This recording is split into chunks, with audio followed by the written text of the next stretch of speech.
The Richmond Mall, or as almost everyone else calls it, the old Richmond Mall, is a mall in my hometown. It's been here for as long as I can remember, and I've always looked at it like how you'd look at an old battlefield. Man, if this ground could talk. Looking at it now, I can understand why many of you only drive by it on the bypass or on your way from Bargain Hunt to Walmart. It really doesn't look like much from the outside. But what if I told you that deep inside this superstore is an entire group of people who love this mall and its shop owners? Think not? Well, come with me then.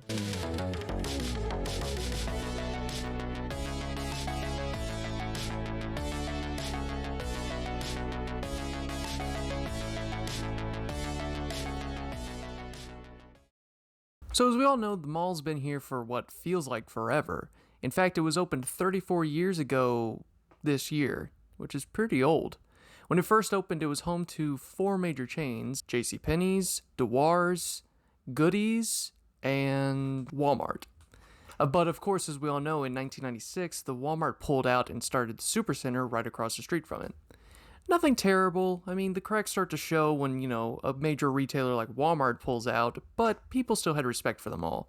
There was a movie theater, a ton of stores to go to nonstop, a whole arcade, and a food court. You really couldn't beat it at the time. But, as we all know, as time went on, something big happened. Yes, as we all know, the new Richmond Center. It was supposed to be this big, extravagant thing that was going to bring out-of-towners, out-of-state people to even come to Richmond and give us some commerce. Well, did it work? I don't know.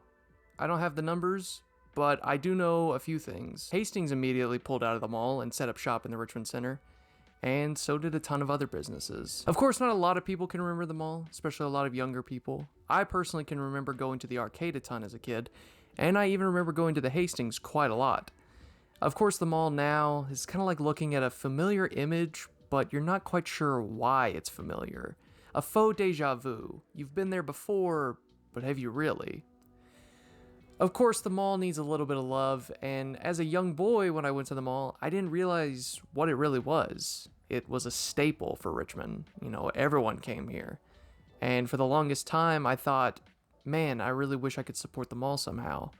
So I loaded up my camera, got in my car, and made this documentary. I can't pay the mall to help it reopen, but I'm hoping with this little mini documentary that I can bring at least attention to it and show you how wonderful it really is, how it was, and how it will be in the future. So without any further fluffing up or any more misleading, let's go ahead and meet the mall.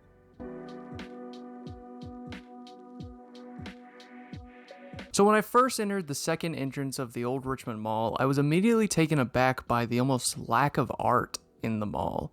I know when you go to a mall you don't typically see a ton of that, but this mall in particular had a bit of lack of flavor, I guess is the best way to put it. There was some interesting posters that I'll throw a picture up of. There was definitely some plants scattered around and some chairs and benches everywhere. And of course, sandwich boards to show, hey, here's where the stores are. But one thing I noticed was just it all felt barren, forgotten about, left without that tender love and care. Of course, the mall's still up and running, but there was a sense of emptiness that was overwhelming at first. Heading down the hallway, though, I saw a giant empty store, and it looked familiar to pictures and from what I've learned from a lot of other people. Of course, it's the old Sears building. Taking a right and heading down the hall, and I hope the videos are playing in sync, so you can visually look at that and listen to me. Taking a right, there was this huge blacked out empty building that I thought at first was part of Gillum's, a local bar and grill that's here in Richmond. But upon closer inspection, I noticed it was just a for-lease building. Of course, in the footage you can see a Gillum's sign, and I thought maybe after editing that, oh, maybe this is a Gillum's building. I'm not sure. Nonetheless, it's upsetting to see that there's just a building that's empty. So the next stop in the tour would be the almost courtyard-like area. It's a nice meeting grounds of 5 stores and the DMV with this beautiful little fountain in the middle that unfortunately doesn't work anymore.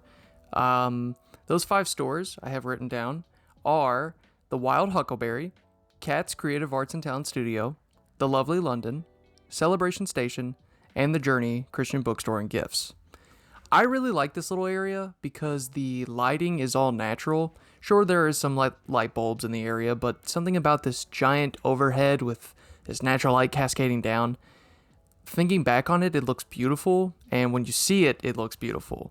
It's just a nice little, I don't know. It's so hard to describe, but I like that area a lot. Heading up from the little courtyard area, as I described it, there's a church on your right, which kind of threw me off at first because I wasn't expecting a church in a mall. Across from there is a floral shop called In the Garden, Cut Flowers and Gifts. And there's even a prom dress store called Madison Avenue. I didn't get a card from them, unfortunately, but they're there. Heading up even further, you've now made it to the main entrance, and this is definitely where I can see the most real estate wanting to be bought up. You see, that's where you're going to see the most businesses. There's 8 in total, not including the one restaurant and loan office. Those 8 shops are Kiss the Bride, Fragrance Plus, Beauty Zone, Mall Street Market, Boutique, Golden Leaves, Bespoke Bakery and Cafe, California Nails, and Unbridled Spirit. All these stores in the mall are what are keeping the mall's lights on. They're doing remarkable things, and not just the stores themselves, but the owners. Thankfully, I was able to interview and speak with almost every shop owner in that mall. Of course, I was a little nervous at first and thought, I'm going to get kicked out for asking too many questions about something weird and I'm not going to be able to get any interviews. But thankfully, this mall has one thing that I don't think many others have. Hospitality first. The first store I approached was The Journey, the Christian bookstore and gifts. Miss Karen, lovely soul, just top notch. She was very sweet and agreed to be interviewed. While she was apprehensive at first, she opened up to the idea and even let me snap a picture of her for this documentary. She showed me that the mall still has good people inside of it too. Of course, I went to a few other stores and talked to their owners, and they were just as equally nice. So I knew this wasn't just a 1 in a million thing. It was the mall is a 1 in a million thing. You don't quite see that in a lot of bigger malls, like the Fayette Mall in Lexington or the Richmond Center. Of course, everyone is nice because, hospitality first, but it's not coming from a fake place. It's coming from a genuine, this is who I am, not this is who I want you to perceive me to be. You can tell there's a genuine sense of love and pride at working at the mall that doesn't really match any other place I've gone to. Even the owner of California Nails, Lee, told me that he's been here since nearly the beginning and he never plans on leaving. In fact, a direct quote from him was, "I don't plan on leaving until they shut down the mall." That dedication you're not going to see anywhere else, and it took me by a huge surprise. When I was finishing up some interviews and taking some pictures of just some areas and everything, Miss Sheila approached me, who owns Kiss the Bride in the mall, and asked me if I could come back tomorrow because they were having this huge reopening event. I was apprehensive at first because I didn't really want to intrude or feel weird, but she promised me that, it wasn't going to be anything crazy. Well, she was kind of wrong.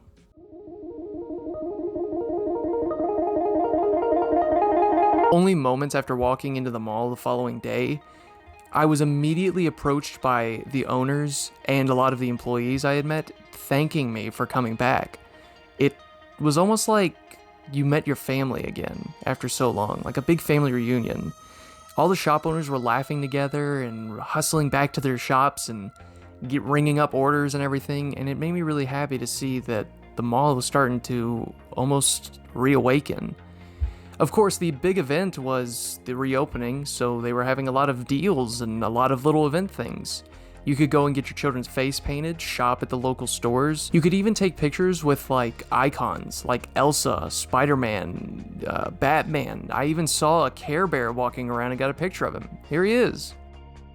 Everyone was having a great time. It blew me away. And there was a ton of times that I'd look over at the mall or the residents and I'd see these huge smiles on people's faces. They were happy to be here. They were having a great time. No one was complaining. Everyone was laughing. Everyone I talked to, owners, shoppers, guests, people who were employed for the day, they all said they just wanted the mall to come back a little bit more. They would agree to come back and help it out if they could. They just wish that there was more to do. Of course, the reason I showed up is because Miss Sheila wanted me to take some pictures for their little runway show they were having for the wedding dresses. Everyone looked gorgeous. The models did, the people did. The general feeling in the atmosphere of the mall was ecstatic, excitement. Almost like a young kid who's now an adult remembering something from when he was a little kid. Not quite nostalgia, because you're not being blinded by it, but a sense of familiarity that hadn't been quite touched on in almost, I'd say, 10 years. When I first started this doc, I was completely nervous, I was scared on what to do it about, and frankly, I was kind of in a lost space. I didn't know what I wanted to record, I didn't know what I wanted to even write down, and I was running out of ideas. I like to think that the mall was almost a miracle, and when I walked in those doors, I immediately knew what I wanted to record. I immediately knew what I wanted to do a little documentary on. I know it's not much, but something about this mall just means a ton to me. I understand the mall doesn't mean much to people. I understand why it doesn't mean much to people. But I wanted to know why it meant so much to these people, these shop owners who every day wake up, unlock that gate, set up their shop, turn on the lights, and they're ready to go. And I believe they deserve more recognition than what we give them. To see these children laughing, smiling, running around, that's all it took for me to realize this is an important place. And it's a part of Richmond's history and should remain a part of Richmond's history. I think the mall is a magical place. I think the people who run it are magical people. And I think I sound a little crazy by saying all this. But I want to give a huge thank you to the shop owners. Thank you so much for being part of this. I hope to see you all soon, and I hope you all enjoyed it. This is Hunter Turner. Thank you for watching.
It's easier to see in retrospect